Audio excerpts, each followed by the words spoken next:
नमस्कार दोस्तों। आइए आज हम आपको बताते हैं कि बोर्ड में किस तरीके से कॉपी को लिखें और किस तरीके से नंबर हम ज्यादा लेकर के आए। तो ध्यान दीजिएगा।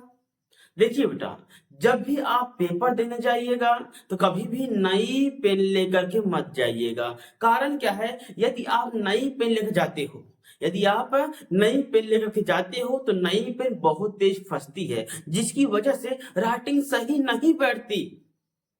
इसीलिए आप लोग सदैव नई पेन लेकर के पहले चला लीजिए, ताकि पेपर में लेकर जाएं तो लिखने पर फंसे ना, जिससे राइटिंग ना जो है अच्छी बने, खराब ना हो पाए।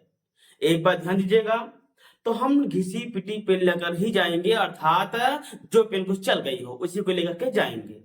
एक बात। दूसरी बात, यदि बेटा आपको पेपर देने जाना है तो यह बात ध्यान दीजिएगा कि अगर हमको साइकिल से जाना है तब क्या कहना है, अगर हमें गाड़ी से जाना है तब क्या कहना है। चाहे साइकिल हो या फिर गाड़ी, दोनों को आप शाम को ही बाकायदे साफ कर लीजिए, पोंछ लीजिए, तेल पानी जो हो देख लीजिए। चाहे गाड़ी हो या फिर साइकिल, अगर आपका साइकिल है तो चैन उतरता है, उसे बनवा लीजिए। यदि आपकी गाड़ी है तो वह जो है मान लीजिए तेल ना हो, तेल डलवा लीजिए। देखिए बात क्या होती है, जब जैसे कल पेपर है, अगर हम आज ही तैयारी कर लेते हैं, कल पेपर है और आज ही तैयारी कर लेते हैं, तब हम लोग क्या करते हैं, पेपर अच्छे से दे सकें और उचित समय से हम लोग जाएं, यही हम लोग ध्यान देते हैं। बस हम लोग हड़बड़ी में रहते हैं। कल पेपर है, उठे अब गाड़ी लेकर चल दिए, रास्ते में पहुंचने के बाद मालूम चलता है कि गाड़ी में तेल ही नहीं है। इसीलिए मैं कहता हूं कि आप लोग अगर कल विद्यालय जाना है, यानी कल पेपर देने जाना है, तो आप एक दिन पहले ही अपनी गाड़ी, अपनी साइकिल बाकायदे दुरुस्त कर लें। देखिए बेटा, और एक बात बहुत ही इंपॉर्टेंट है। देखिए, जहां पर आप पेपर देने जा रहे हैं तो सेंटर पर जाने से पहले इस बात का बहुत ही बारीकी से ध्यान दीजिएगा कि हमारे जेब में कोई फर्जी चिट तो नहीं है, क्योंकि भूल से भी यदि आप लिए होंगे तो आप फंस जाएंगे। इसीलिए इस प्रकार के जो भी अवैध सामग्री है उसे आप गेट के बाहर ही या फिर घर पर ही छोड़ के जाएं। एक बात ध्यान दीजिएगा बेटा, पेपर अच्छे से लिखने के लिए सबसे पहले हम लोग क्या करते हैं कि कॉपी में अनुक्रमांक लिखते हैं। कॉपी में अनुक्रमांक लिखते हैं, उसी में हम लोगों की गलती हो जाती है। दरअसल अनुक्रमांक लिखिए, अंकों में भी लिखिए, शब्दों में भी लिखिए, लेकिन सफाई पर विशेष ध्यान देते हुए लिखिए। भद्दी नहीं होनी चाहिए राइटिंग, और ना ही उसमें काट पीट आप करें, ताकि आपकी कॉपी अच्छी बनी रहे। उसके बाद जब हम उसमें क्वेश्चन करेंगे तो क्वेश्चन क्रम बाय क्रम करें, ताकि हमारा नंबर प्लस बना रहे। अगर हम क्रम बाय क्रम करे रहेंगे क्वेश्चन, तो पक्की बात है आपका नंबर प्लस रहेगा। अगर क्रम बाय क्रम हम नहीं किए रहेंगे तो मानते हैं पहला हम पा गए तो पहला कर दिए, उसके बाद एक नहीं आया, दो नहीं आया, तीन नहीं आया, चौथा कर दिए, फिर आठवां कर दिए, फिर जाकर के हमने दूसरा कर दिया।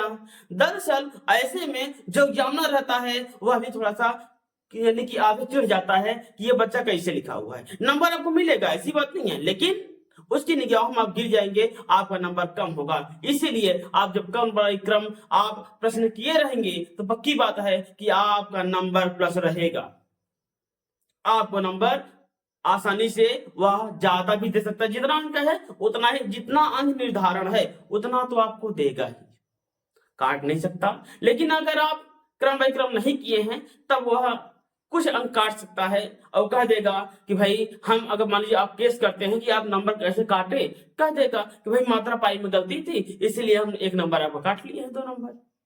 तो देखिए इसका आप ध्यान दीजिएगा। अब एक बात और ध्यान दीजिएगा, जब OMR शीट होता है, OMR शीट होता है, OMR शीट में हम लोग गलती क्या करते हैं, अगर हम लोगों का चार विकल्प दिया है, मान लिया जाए चार विकल्प दिया है ABCD, अगर चार विकल्प दिया गया है तो चारों विकल्प को हम लोग ना तो सही विकल्प में जो यहाँ चारों रहेगा, जो चारों रहेगा इसमें जो ओएमआर सीट रहेगी उसमें कभी भी हम सही का चिन्ह नहीं लगाएंगे। ओएमआर भरते समय इसका ध्यान दीजिएगा, हम सही का चिन्ह नहीं लगाएंगे और ना ही कट्टम कुट्टम का चिन्ह लगाएंगे, यानी कि ना गलत चिन्ह लगाएंगे ना सही का चिन्ह लगाएंगे। उसको जैसे मान लो पहले का 20 सही है तो आप पूरा पूरा काला करेंगे। क्या करेंगे? पूरा पूरा पूरा काला करेंगे। इतना नहीं माना जाएगा, पूरा काला करना होगा, यानी कि पूरा जितना होगा आपको काला करना होगा। इस तरीके से आप पूरा काला कर दीजिए। ठीक, वह किससे? नीली पेन से ऐसे आप पूरा काला करेंगे। ठीक, जो आपका ये है आप इसको पूरा पूरा काला कर देंगे। जब पूरा काला कर देंगे तो आपका ओएमआर शीट कभी गड़बड़ नहीं होगा और ना ही ओएमआर शीट में कभी नंबर देगा, जो है गलत नंबर आपका नहीं कटेगा। जो नंबर आपका आएगा उचित नंबर आपको मिलेगा। एक बात ध्यान दीजिएगा, एक क्वेश्चन का सिर्फ एक ही बार ठीक लगेगा, ये नहीं इसमें भी लगा दे और इसमें भी लगा दे, तो ये गलत हो जाएगा। बहुविकल्पी में अगर 4 विकल्प दिए हैं तो आपको एक ही पर ठीक मारना है, 2 पर नहीं। ठीक है, अगर 2 पे मारते हैं कि मान लेते हैं ये सही है, नहीं नहीं नहीं, नहीं ये सही नहीं, ये वाला सही है, इसको काला करना है, तो इस कंडीशन में आपका एक भी नंबर नहीं मिलेगा, दोनों का यानी कि जितना नंबर रहेगा पूरा पूरा नंबर काट लेगा। तो ओएमआर शीट भरते समय यह जरूर ध्यान दीजिएगा कि यह सदैव साफ सफाई पर ध्यान देते हुए आप अच्छे से ओएमआर शीट कर दीजिए। ठीक है, यह आपका नंबर प्लस बना रहेगा। ठीक है, तो अगली वीडियो में आपसे पुनः मुलाकात होती है, तब तक के लिए नमस्कार।